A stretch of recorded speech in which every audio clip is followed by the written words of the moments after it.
जंतर मंतर पर जो कुछ भी हुआ देश और दुनिया ने देखा है। कुछ शरारती बच्चों ने भद्दी भद्दी गालियां बोली।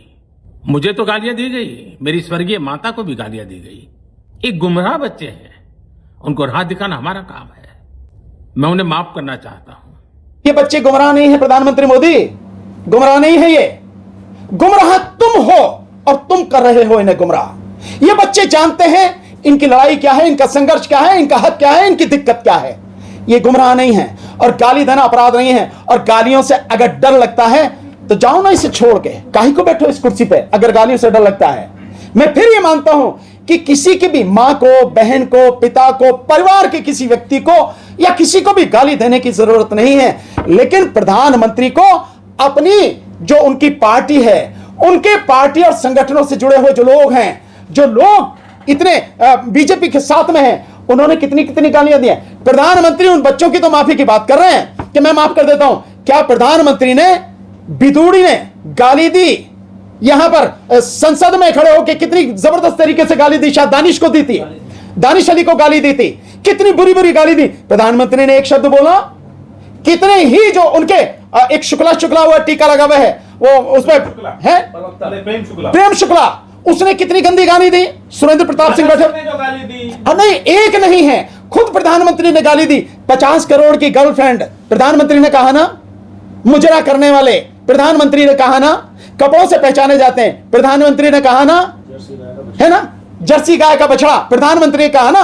तो प्रधानमंत्री को अपने गिरेबान में झांकने की फुर्सत नहीं है। पहले अपने गिरेबान में झांक के देखो कि तुमने कितनों को कितनी बुरी तरह से बेइज्जत किया, कितनों को गाली दी। अगर यह बात हो जाए तो प्रधानमंत्री के खिलाफ में इस देश में इतनी एफआईआर होंगी कि प्रधानमंत्री को एक पल सांस नहीं आएगी, होश नहीं आएगा। इतनी एफआईआर होंगी जितनी गालियां खुद प्रधानमंत्री ने दी हैं और प्रधानमंत्री के आसपास के जो लोग हैं उन्होंने दी हैं। सर, आपको लग रहा है सर मोदी जी ने बड़ा दिल दिखाया है, बच्चों को माफ कर दिया? आपको लग रहा है बड़ा दिल दिखाया प्रधानमंत्री मोदी जी ने? मुझे तो लगे प्रधानमंत्री की दिल ही नहीं है। आप तो बड़े छोटे दिल की बात करो, दिल ही नहीं है। अगर प्रधानमंत्री के दिल होता तो वाकई में उस दिल में कहीं ना कहीं दर्द होता इस देश के रोते बिलखते बच्चों के लिए, जिनका हक मारा जा रहा है। करोड़ों की संख्या में पूरे देश में लोग बाहर निकल कर आ रहे हैं। अब प्रधानमंत्री और गृह मंत्री बड़ी बेरहमी से, बड़ी बेशर्मी से, बेदर्दी होकर उन बच्चों पर, बेकसूर बच्चों पर पैलेट गन चलवा रहे हैं। बिहार में AK-47 से गोली चलवा रहे हैं, लाठी चलवा रहे हैं। ये सारे सबूत हैं। और दिल्ली पुलिस वहां लाके एक ट्रक रखती है, बड़ा ट्रक लाके, जो 4 दिन पहले किसी थाने में था। उस थाने में ट्रक रखते हैं, उसमें पत्थर लाके रखती है दिल्ली पुलिस। पहले से प्लांटेड था ना कि हमको मारना है, ये जितने भी आएंगे प्रदर्शनकारी, इनको जबरदस्त तरीके से मारना है, इन पर लाठी चार्ज करना है, गोली चलानी है, यही था ना। टूटी हुई गाड़ियां लाके वहां सजाएगी कि जैसे प्लॉट पूरा सजाया जाता है सिनेमा के लिए, उस तरह से लाके रखी गई ना। जो करंट लगाने वाली जो छड़े हैं, जो लाठियां थी उनके पास में, ये लाई ना, ये सब कुछ हुआ ना। और वो गुंडे जिनका आज तक लोगों का तो पता लगा रहे हो कि कौन कौन इसमें शामिल था, और विशेषकर लड़कियों का। यानी प्रधानमंत्री में अगर दिल होता तो बच्चियों पर, जो बच्ची आवाज गाली ही दी, मैं मान लेता हूं, अगर प्रधानमंत्री को गाली ही दी तो प्रधानमंत्री का दिल, अगर बड़े दिल की बात कर रहे हो तो प्रधानमंत्री का पहले दिन होना चाहिए था, खबरदार अगर किसी बच्चे की तरफ उंगली भी उठाई। और प्रधानमंत्री का दिल होता तो दुम दबा के भाग नहीं जाता पार्लियामेंट से, जैसा भाग के गया था उस दिन। प्रधानमंत्री का दिल होता तो प्रधानमंत्री वहीं बच्चों के बीच में आता, कहता मैं आ गया हूं, बताओ क्या दिक्कत है, मैं दूर करूंगा। तुम मेरे पास आए हो ना, कहने मैं दूर करूंगा, बताओ मुझे दिक्कत नहीं। मैं कह रहा हूं दिल बड़े छोटे की बात नहीं, दिल ही नहीं है प्रधानमंत्री के पास में। दिल होता तो ये समस्याएं नहीं होती। आपने कहा गोली चलाने की बात कही, लेकिन गोली तो बीजेपी वाले कह रहे हैं मजिस्ट्रेट ने चलवाई है, गृह मंत्री ने नहीं चलवाई। जहां तक मेरी जानकारी, वहां कोई मजिस्ट्रेट नहीं था उस दिन, कोई भी मजिस्ट्रेट नहीं था। और जहां तक अब जानकारी निकल कर आ रही है, किसी डीसीपी के आदेश, दिल्ली के डीसीपी है कोई, उसके आदेश से पैलेट गन चलाई गई हैं। और पार्लियामेंट थाने में उसकी एंट्री वगैरह भी है। तो कैसे आ गई पैलेट गन, कैसे आ गई? अगर आप पैलेट गन लेके आ रहे हो तो चलाने के लिए ला रहे हो ना।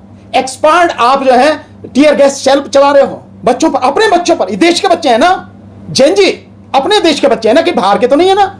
ये सिर्फ अपनी बात कहने तो आए हैं और बिल्कुल जायज बात कहने हैं, उन पे चलवा रहे हैं आप। वो ये भी कह रहे हैं गोली नहीं चली। तुम्हारे कहने से कुछ नहीं होता। बाकायदा अगर आप देखोगे बिहार में AK-47 से चल रही है, जब वो चला रहा है तो उस जैसे उसने गोली चलाई है, खाली खोखा जो बाहर निकल के आता वो भी साफ वीडियो में दिख रहा है। और पैलेट गन, चार लोगों को पैलेट गन लगी हैं, बाकायदा एविडेंस है, हिंदू ने सबसे पहले दिखाई। इसके अलावा पूरी इन्वेस्टिगेशन हो रही है, उसमें साफ नजर आ रहा है कि पैलेट गन चलाई गई हैं। तो झूठ बोलने की भी एक सीमा होती है। यानी इतने आप कमजोर, इतने कायर हो कि जो गुनाह आपने किया तुम्हें हिम्मत नहीं है ये कह सको हाँ हमने गोली चलवाई, ये भी नहीं कह सकते। यानी यही कह दो कि भाई गलत तरीके से चला दी गई और जिसने चलवाई है हम उसको बख्शेंगे नहीं, यही कह दो। केंद्रीय मंत्री जो जितेंद्र हैं वो जो कह रहे हैं कि डीएम ये सब करता है, गृह मंत्री की कोई जिम्मेदारी नहीं होती है, तो कोई आदेश गृह मंत्री का लिखित में है भी नहीं, तो फिर कैसे क्या लगता है गृह मंत्री की अकाउंटेबिलिटी होती है? वो या तो जितेंद्र जो है वो अनपढ़ है और या वो गुलामी में इतना डूब चुका है कि जो आदेश ऊपर से है अमित शाह का, उसके अलग वो बेचारा कुछ बोल नहीं सकता, अंदर से पूरी तरह डरा हुआ है। उसको पूछो यहां पे, यहां डीएम की कोई औकात नहीं है इस सारे मामले में चलाने में। डीएम यहां सब कुछ, डीएम हो, एसपी हो, ये पुलिस जितनी भी है, ये पुलिस प्रशासन पूरा सेंट्रल गवर्नमेंट गृह मंत्री के अंडर में है। ये पता होनी चाहिए, कानूनी परिस्थिति तो पता होगी उसको, जितेंद्र को नहीं पता। यह सोच लिया है कि जैसे मोदी झूठ बोलता है हम भी सब लोग वैसे ही झूठ बोलेंगे।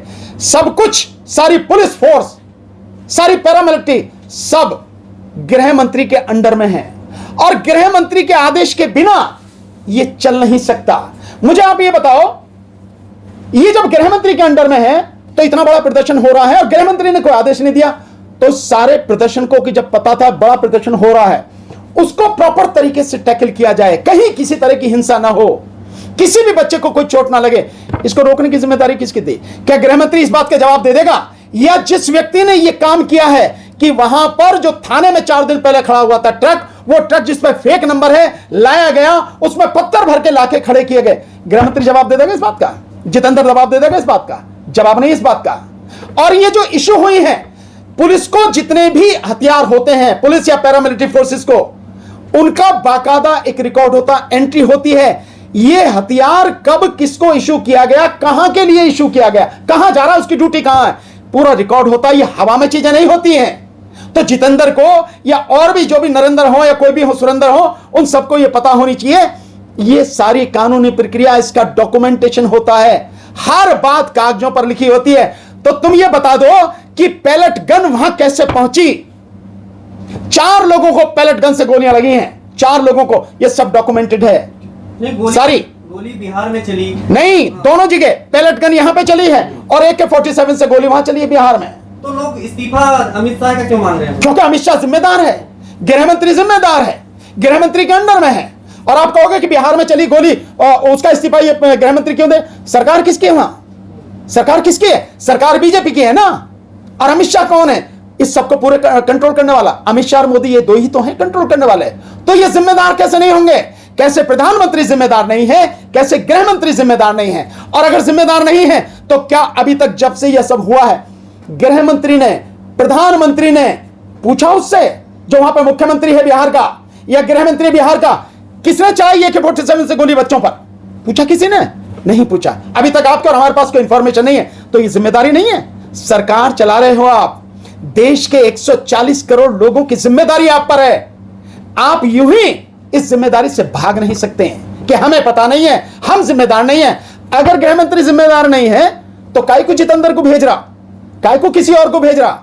पार्लियामेंट में तो रहता है गृह मंत्री, है नहीं है? गृह मंत्री हर दिन पार्लियामेंट जाते, अपने ऑफिस में बैठे होते हैं। क्यों नहीं जाते सदन में? लोकसभा में जाके जवाब क्यों नहीं देते? राज्यसभा में जाके जवाब क्यों नहीं देते? क्यों डर रहे हैं? क्या दिक्कत है? बात यह है क्योंकि गुनाह किया है और गुनाह सबके सामने आ चुका है, यह गुनाह पकड़ा जा चुका है कागजों पर। इसलिए उस गुनाह से बचने के लिए हिम्मत नहीं है कि आंखों में आंखें डाल के जवाब दे सके।